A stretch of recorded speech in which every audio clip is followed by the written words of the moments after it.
So everyone, we finally reached the newest iteration of a live-action Batman movie, The Batman. I was really excited for this film. Sure, I was a little cautious, but I was more excited than nervous, and I was loving all the trailers that were making this look really cool. And I was after hearing some great things about the film before the release, and that was making it even better. I actually wasn't entirely sure if I was gonna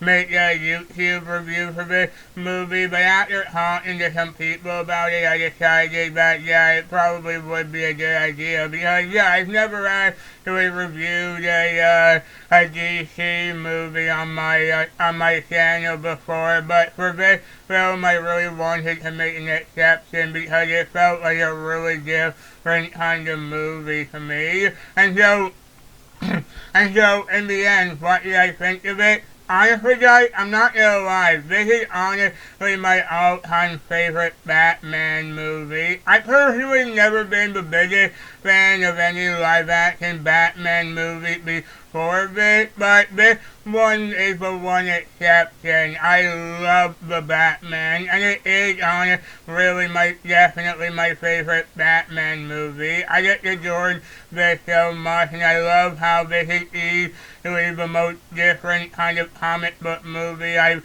seen in a long time. There was just so much I loved in this, and it has so many amazing aspects about it. And like always, I'll be doing no spoilers for the first part, and then I'll be doing all of them after a warning.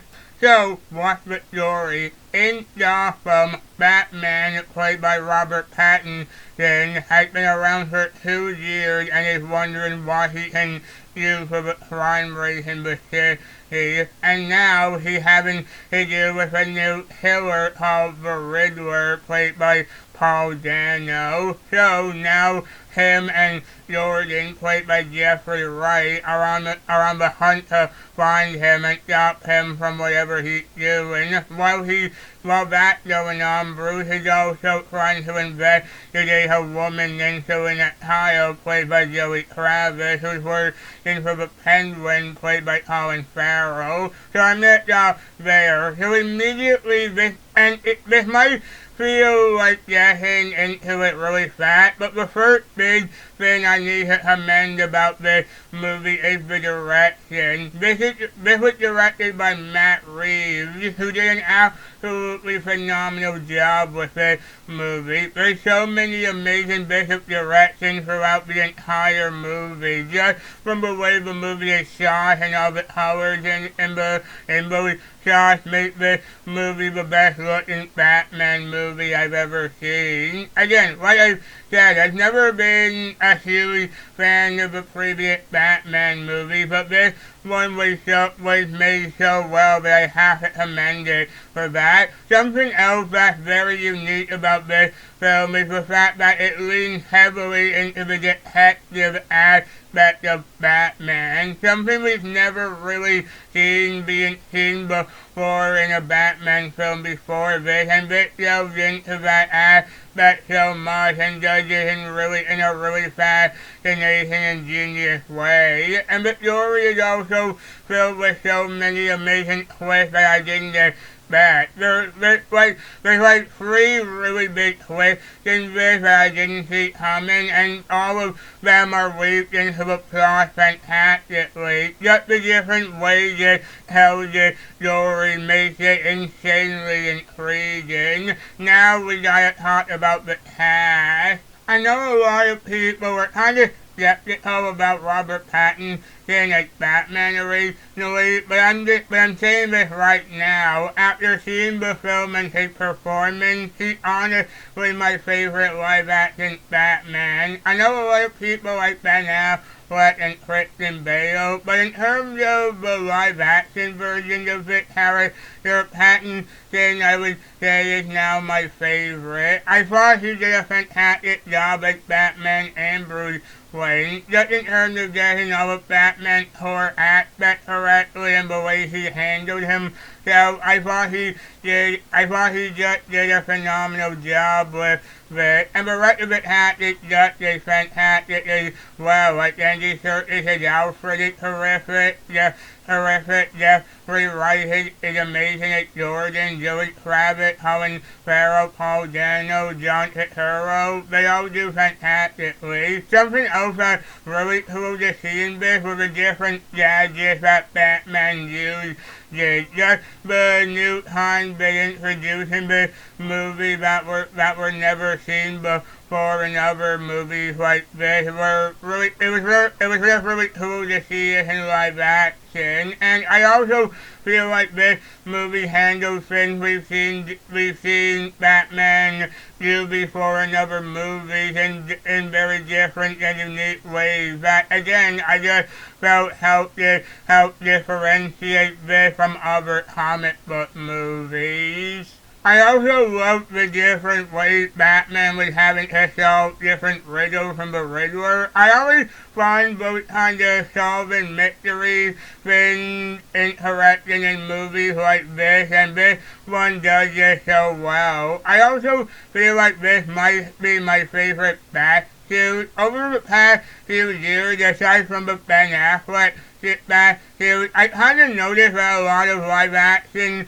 ones have been kind of weird looking, but this one does look really cool. And I kind of noticed originally back when we first got that trailer back in 2020, I sort of noticed how this new Batsuit looks a lot more maneuverable, and this one, in the movie it does definitely show that. Also, and I don't think this really counts as a spoiler, but something I was surprised by this is the fact that we barely see Bruce Wayne in this. He's mostly just Batman the whole movie. I didn't expect that at all. I don't think that's really a spoiler. I don't really think that's a spoiler, but that was just something I thought was a little weird. That's nothing against the movie, just something I wanted to point out. And in terms of the action, it's also fantastic here. We saw a good amount of it in the trailers, and it was done beautifully. Just from the way it was shot, the different ways the characters move and all that, just made it really fun to watch. My favorite was probably the Batman and Penguin car chase scene that we saw in the trailers. Again, just amazingly put together and really well thought out. And the film, as you would expect, is very dark. But while I personally wasn't scared of anything in this, there are some parts that I can imagine being pretty terrifying for other people, especially the first few minutes of this. So honestly guys, this was a super satisfying experience for me. As a fan of Batman, I was really happy with a lot of this, and I also feel like this did a great job to alter my perception of comic book movies, because honestly this movie took the idea of a comic book movie and comic book movie climaxes and just kind of flipped the idea of both on its head for me, and I loved it for that, and I absolutely can't wait to see it again. And this is totally a movie you should definitely check out. This might not have been a very in-depth kind of review for this movie, but trust me when I say there's a lot to talk about in the spoiler section, so I'll just end this part of the review right now. Honestly guys, I'm just really excited to see it again, and I do recommend all of you to see it as well. And so, that's my review for the Batman. Thank you all so much for watching. watching, and I hope you all like this video. If you did, then please like this video. Please comment down below to tell me what you think. And please follow me on Twitter at Daniel Maloney, Haitian Disney fan, Raju Kingdom Hearts and Disney Please every day. And please subscribe for more content like this coming soon. I'll see you on next time. Take care. And so with that out of the way, we're gonna move into the spoiler section now. So if you don't want anything spoiled, just click away from this video and come back when you do see it. Okay, let's get started.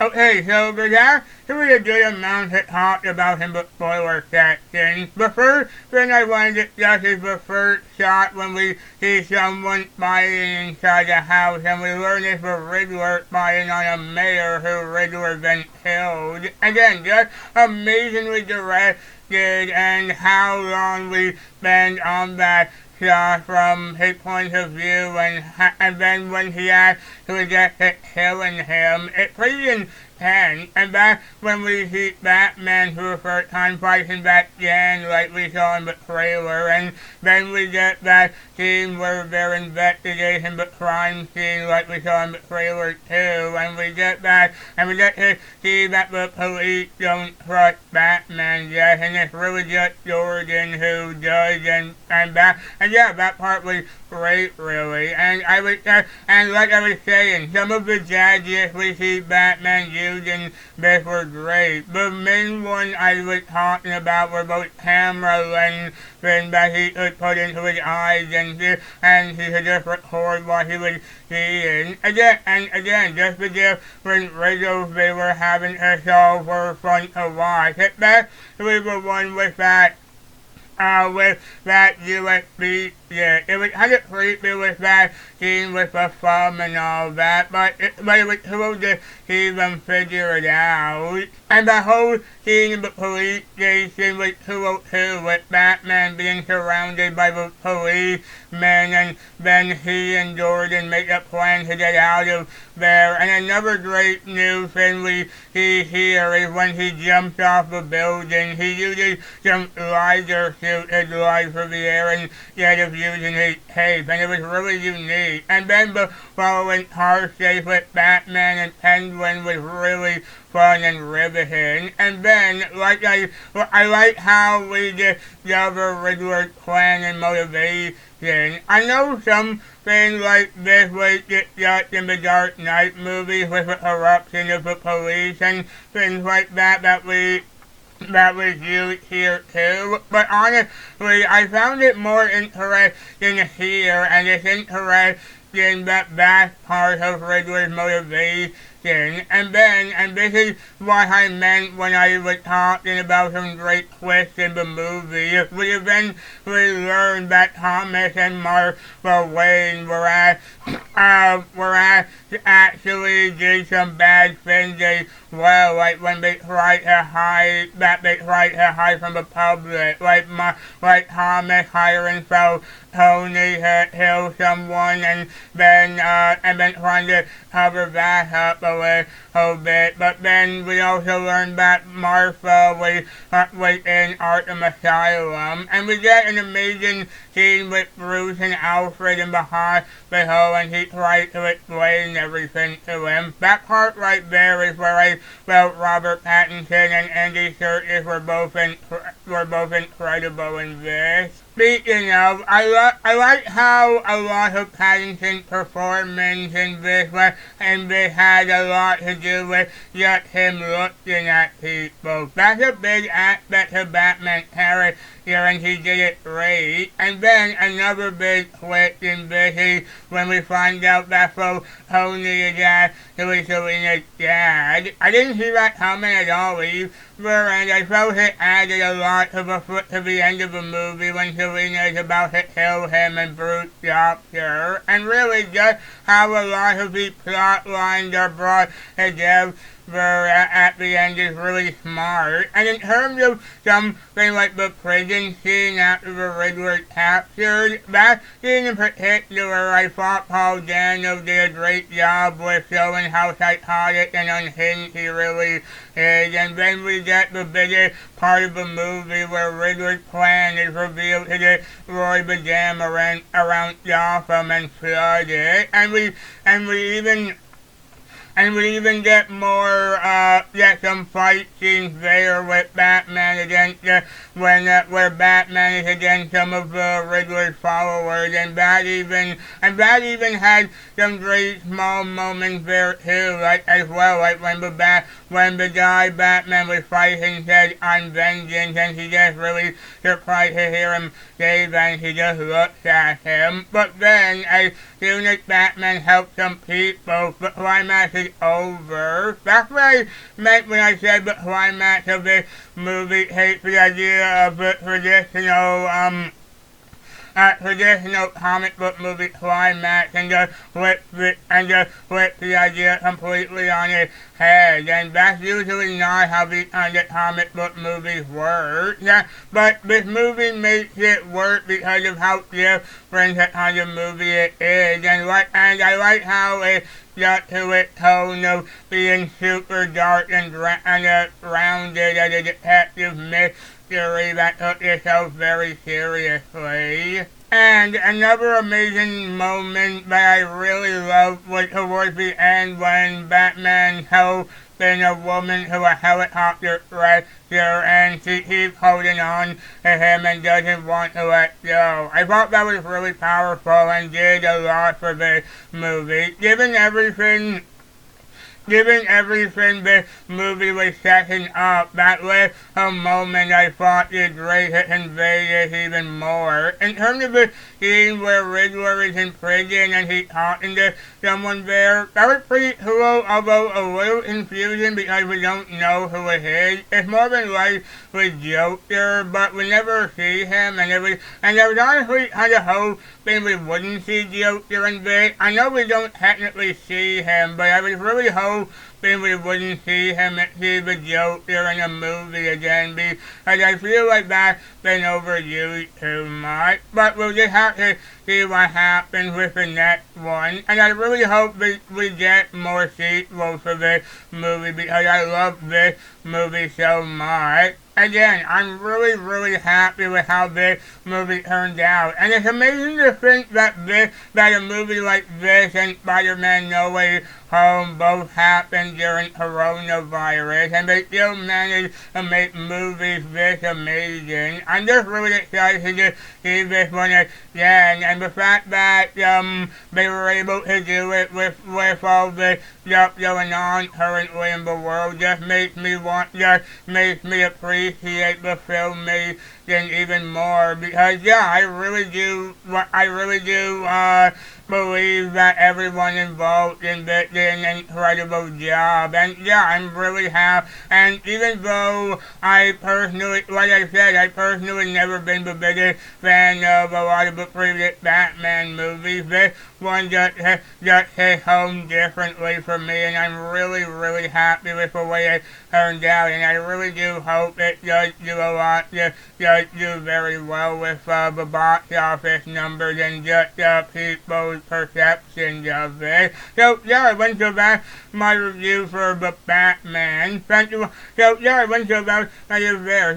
I went thank you all so much for watching. I hope you all liked this video. If you did, then please like this video. Please comment down below to tell me what you think. Please follow me on Twitter at @JannerMaloney, Haitian Disney, Fan Reddit, Kingdom Hearts and Disney, please every day, and please subscribe for more content like this coming soon, and I'll see you on next time. Take care.